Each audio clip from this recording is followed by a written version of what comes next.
আচ্ছা বাবু, আমরা আর কতদিন লুকিয়ে লুকিয়ে প্রেম করবো? চলো না বাবার কাছে গিয়ে বলি আমাদের বিয়ের কথাটা।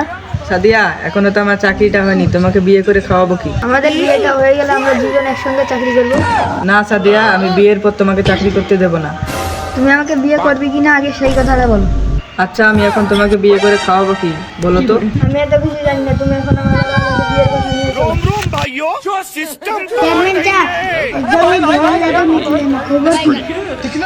বাবা কি কমু, তোমার জমির বেজালটা অবশ্য আমি দেখতেছি। আমি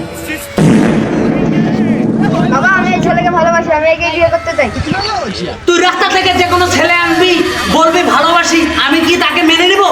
বাবা, তোমার মেনে নেওয়া ছাড়া আর কোনো উপায় নাই। আমি তোর ভালোবাসা মেনে নিব, তবে আমার একটা সত্য আছে। কি শর্ত বাবা, আমাকে একটু বলো। আমিও দেখবো এই ছেলেটা তোকে কত ভালোবাসে।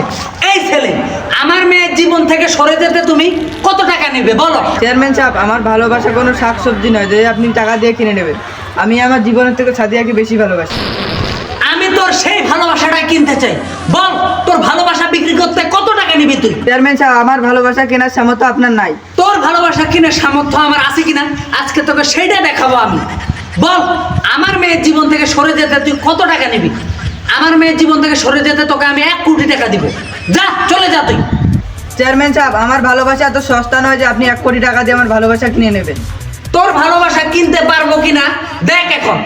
নে, এই ব্যাগের মধ্যে 2 কোটি টাকা আছে, এই ব্যাগটা তোকে দিয়ে দিলাম, তা আমার মেয়ের জীবন থেকে সরে যা। নে।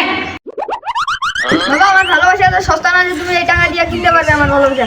এই নাও তোমার টাকা, তুমি ধরো। আমি তোকে টাকার জন্য ভালোবাসি।